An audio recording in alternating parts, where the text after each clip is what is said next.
Hi guys, welcome back to the Tech Chap. Now this is an unboxing and quick look of the Lenovo Yoga 300. It's not got, amazing specs. We're talking about sort of an Intel Celeron N2940, 2 gigs of RAM and 32 gigs of built-in storage through an SSD, but it is an 11.6 inch HD hybrid, they call it.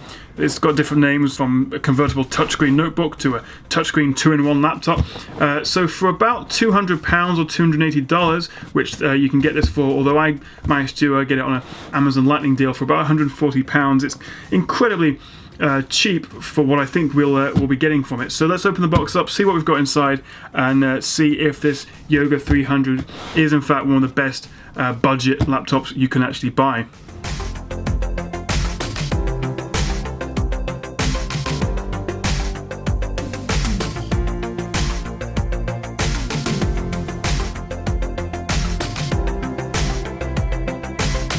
And there we have it, the Lenovo Yoga 300. So this is obviously the black one. You can also get it in white.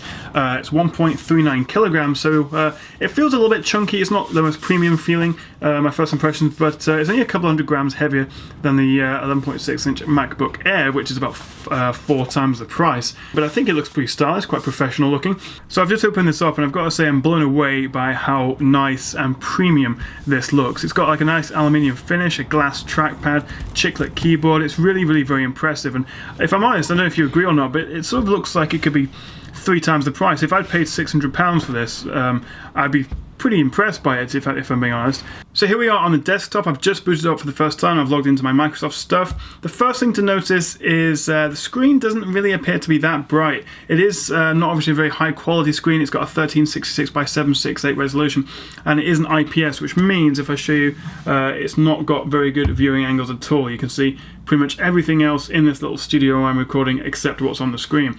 The viewing angles are pretty atrocious, as you can see. You're going to have to look at this head on to enjoy any sort of reasonable color accuracy or brightness, but that's not too bad. Most people do tend to sit right, straight onto their laptops, and we do have to remember the price of this at all times and how much we're getting for the money. As well as that, it is glossy, so it's being quite reflective, so I'm not really impressed by the screen so far. But let's move on. If we type in DXDiag into the start menu, it's a good little way of finding out what is actually running on the machine. So let's launch that and see what we've got inside. So as you can see, we've got an Intel Celeron processor. It's the N2940, which is clocked at 1.83 gigahertz.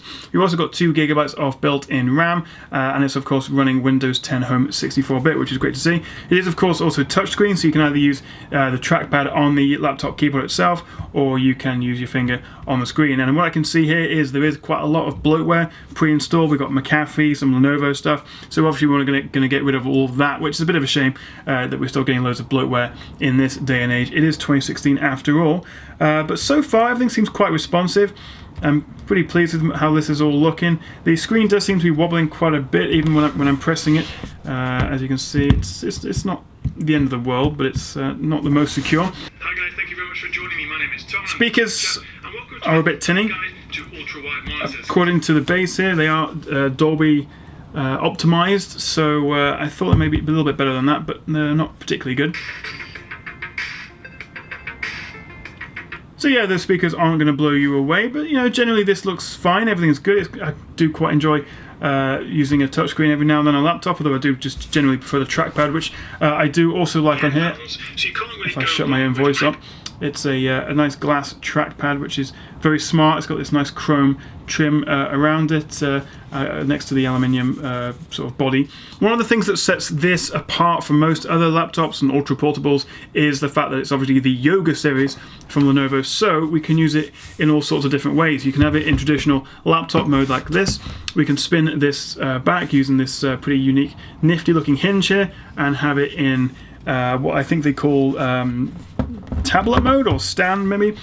So you can see it works nicely like that, and of course then you can operate it with the touchscreen, and it's surprisingly stable like that actually, and it can go even further back, and it's pretty much a full 360, so you could use it like a tablet, but then again you obviously do have the keyboard on the other side, so you have to be careful not to press things, although actually the software is quite clever. It's not registering anything I'm doing on here while I'm doing this, so it's purely touchscreen. But of course then in tablet mode we do have a 1.3 kilogram tablet, so that is pretty heavy. I'm not really sure why you want to use it like that, but I do see the benefit of that for watching movies, having it in that mode, or if you wish and you want to really show off, you could have it in what they call tent mode like that, but not really sure why you'd want to do that. But to be honest, this is actually quite cool, and you can obviously get the Yoga series all the way up to the Yoga 500, 700 and 900, which will cost you upwards of £1,000, which have similar features to this, which is, as I keep saying, about £200 or $280. According to the specs, it only has 32 gigabytes of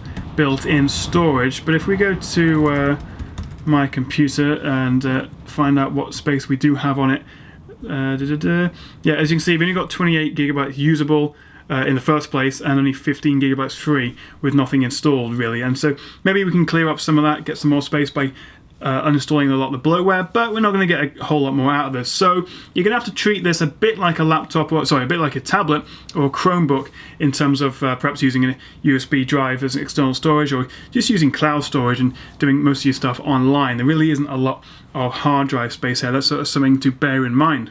So look forward to the full review of this coming soon. I'll be comparing it as well to other similar priced ultra portable sort of hybrid machines like the Asus T100, which I have, and I'm looking forward to comparing against this. But my first impressions are pretty positive overall, except for the screen, which doesn't seem to be that great, but we'll obviously find out more about that in the full review. So thanks for watching, guys. Please do like and subscribe, and I'll catch you again right here on the Tech Chat.